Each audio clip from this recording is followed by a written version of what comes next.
So far, we've considered a lot of information about blood vessels and the structures that conduct blood around the body, but what we haven't said yet is anything about blood itself. That's the topic of this video. Blood is more than just a red liquid. When you cut yourself, what you see is a red liquid, but the blood itself is a suspension. A suspension is where there's lots of things suspended in the blood. It won't settle out. Not like a salad dressing. If you have salad dressing and you shake it up, you suspend all the particles in the salad dressing, and if you leave it, it will separate again. Blood won't separate. You have to use a centrifuge to separate it. A centrifuge is a machine which spins it around very quickly in small test tubes or vials. Let me draw this to represent one of those vials. If you took a volume of blood and were to spin it around in a centrifuge, what you would do is you'd separate the more massive particles towards the bottom.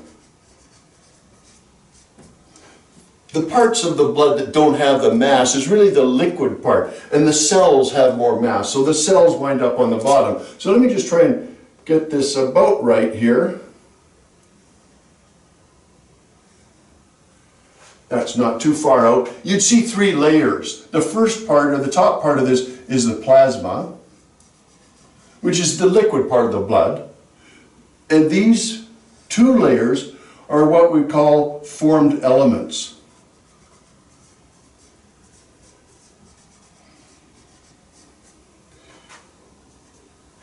Formed elements because the body forms them. The body makes these things. They're the cells. We'll return to formed elements in just a minute. Let's first consider the plasma. If you take the blood cells out of the plasma, so blood cells are down here now, what's plasma? What's left up here? Plasma is really mostly water. It's about 92% water. It could be 91, it could be 93, it depends on body conditions and dehydration, that sort of stuff. But it's around 90% water, 92% water, but it also has other stuff in it. So I'm going to put a dot there. Plus the things that it's transporting. You'll remember globulins. Those are blood proteins. The liver makes blood proteins. We mentioned albumin. That's the one that maintains osmotic pressure in the capillaries. Hormones. We've mentioned insulin, for example, as a hormone, and gastrin. There's food nutrients.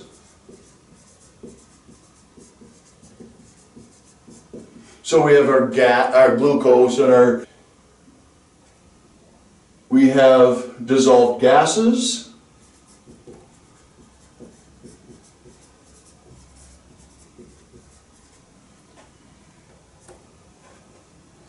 Such as carbon dioxide. There's a little bit of carbon dioxide that actually travels in your blood plasma. We have nitrogen-containing wastes. The cells make ammonia. The liver converts it to urea. That is taken by the blood to the kidneys for the formation of urine. So, like I say, plasma is 92% water, but there's all sorts of other stuff in it. The formed elements, there's three kinds. These are cells. And we have red blood cells,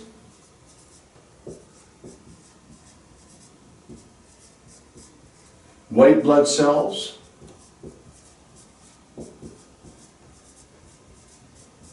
and platelets.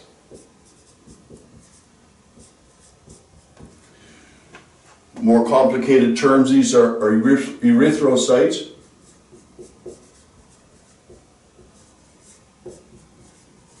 Leukocytes, and thrombocytes.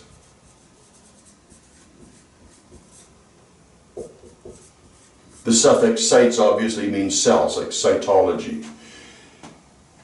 Red blood cells, white blood cells, and platelets. In this video, I'd like to deal with this topic, What are these like in terms of their structure and specific functions? And these ones, what they're like in terms of their structure and their specific function. White blood cells their function, I'll simply mention here, is to combat infection.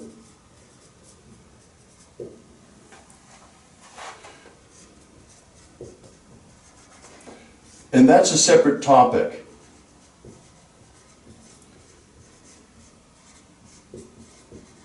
That we'll cover in a future video called the immune system.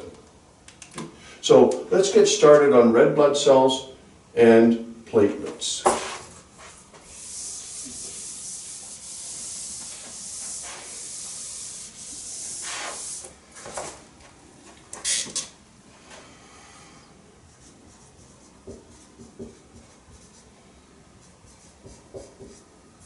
Red blood cells are produced in bone marrow.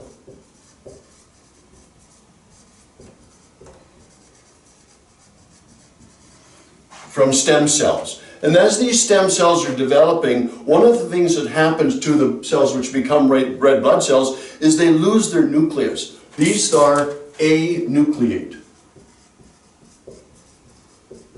No nucleus. What that means is that these cells can no longer conduct a lot of metabolic processes. They can't repair themselves. They have no DNA. They can't make enzymes.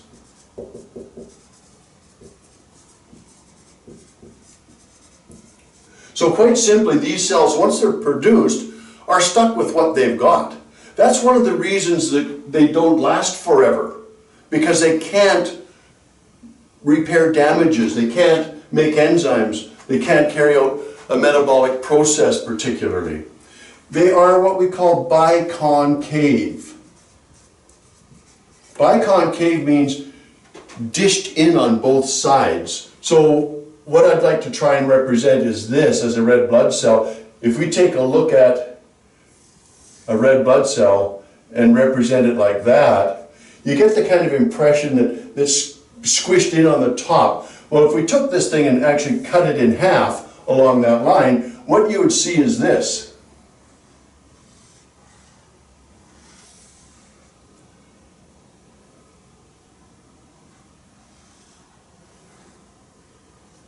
There's that half, and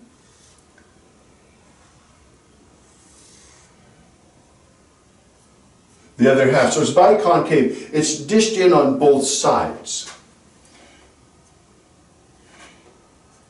They have two very important proteins on their surfaces. They have hemoglobin, and they have another one that shows up in the respiratory system. It's called carbonic anhydrase.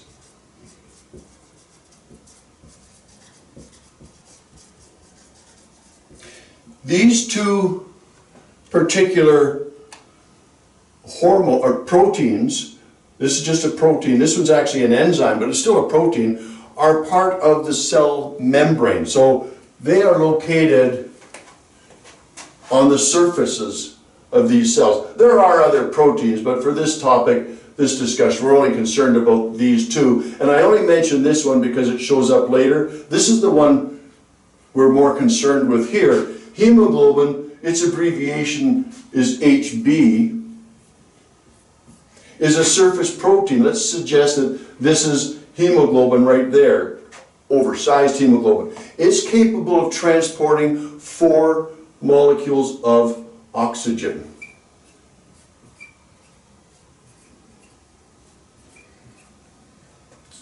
That would be called oxyhemoglobin. Again, a topic in the respiratory system, but the red blood cells are specialized for transport. That's how they do it. So this specializes them for transport.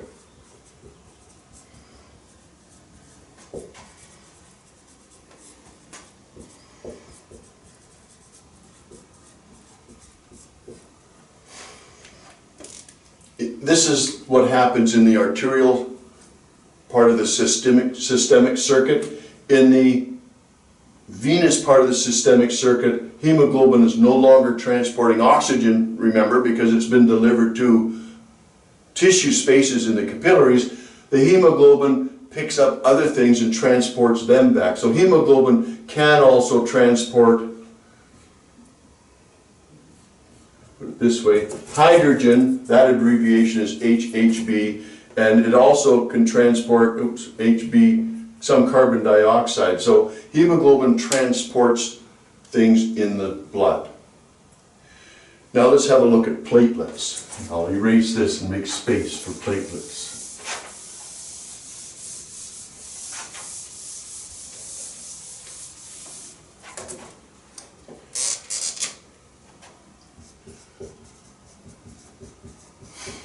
Platelets are also formed in the bone marrow.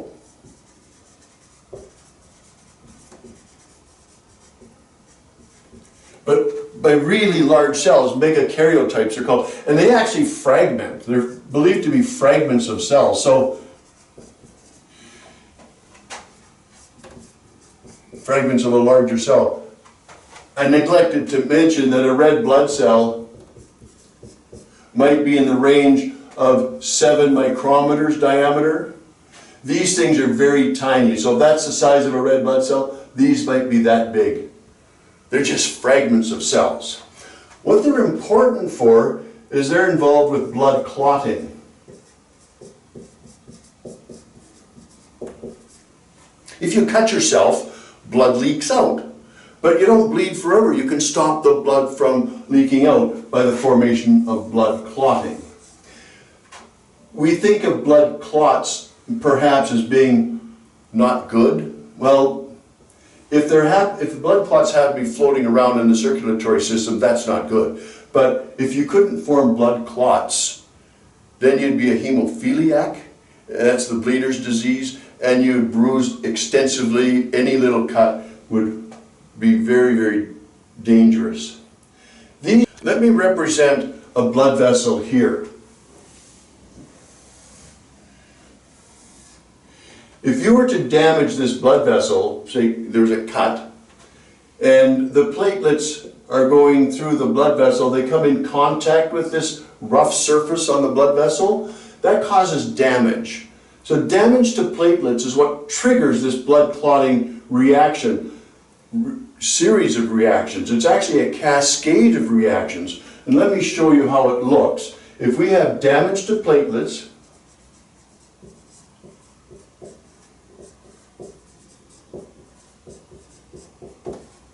that causes them to release, it's actually an enzyme, thromboplastin, and it's an enzyme. It's soluble.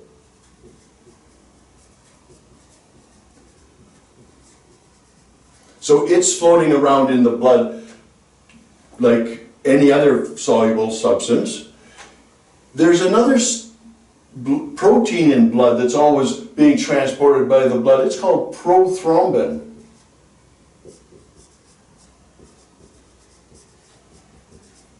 Prothrombin reacts with thromboplastin, and it gets converted to thrombin. See, prothrombin becomes thrombin. This is the enzyme that controls that reaction. There's another protein floating around in the plasma, and it's called fibrinogen. Let me pause for a quick second here. We've seen that suffix before, right? With pepsinogen and trypsinogen in the digestive system. This becomes another molecule. This becomes fibrin. Thrombin is the enzyme for that reaction. So this is also a soluble enzyme.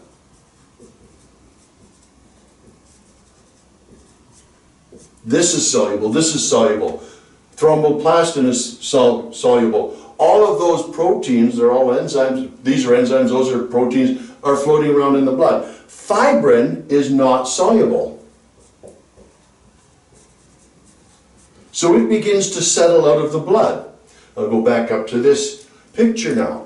If this set of reactions occurs and fibrin begins to settle out, it's a fibrous protein, it begins to settle out like that, what simply happens is it forms a network of protein and blood cells get caught in it. So the red blood cells will get caught in that fibrin mass. That's a blood clot. That's what plugs the hole. That's what stops the bleeding. Now, it's not handy to have blood clots in your blood if they're moving around. And it can happen that this blood clot can break free and it could start to move around in your body and get stuck in a smaller blood vessel. So that sort of wraps up the topic of blood. Let's just go back and have a look at what we've looked at already. Blood, we think of as a red liquid, but it's not always a red liquid. Most of blood is plasma.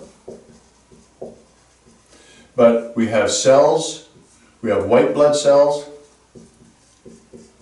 we have red blood cells,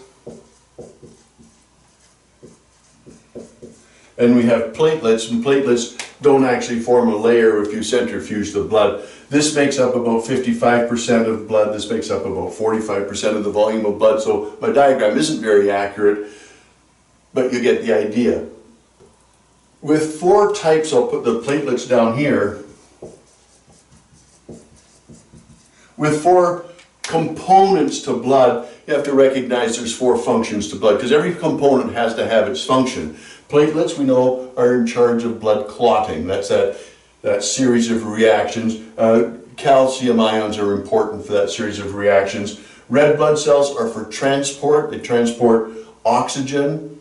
In the arterial side, they transport carbon dioxide and hydrogen ions, both also attached to hemoglobin in the venule side of the systemic circuit. White blood cells, we haven't said anything about their function yet. That is to combat infection. Plasma, in addition to just being a solution of all sorts of chemical stuff, plasma being mostly water, is in charge of body temperature because it circulates around the body, and water has a very high specific heat capacity and doesn't change temperature very much. So it's the plasma that sort of helps regulate body temperature at about 37 degrees Celsius. It's also worth mentioning in here, before we completely leave this topic, white blood cells have nuclei. These can reproduce. Red blood cells do not have nuclei. These cannot reproduce. They have to come from bone marrow, and your bone marrow is constantly producing them. Platelets are fractions of cells, fragments of cells, and they cannot reproduce, but there's lots and lots and lots of them. What can go wrong with all of this? Well, really, the ratio, the one I'd like to mention, the ratio between these cells is pretty significant. There's about 600 red blood cells for every white blood cell, and if there's a lot more white blood cells than that, there's probably an infection somewhere because the white blood cells are being mass produced to combat some infection.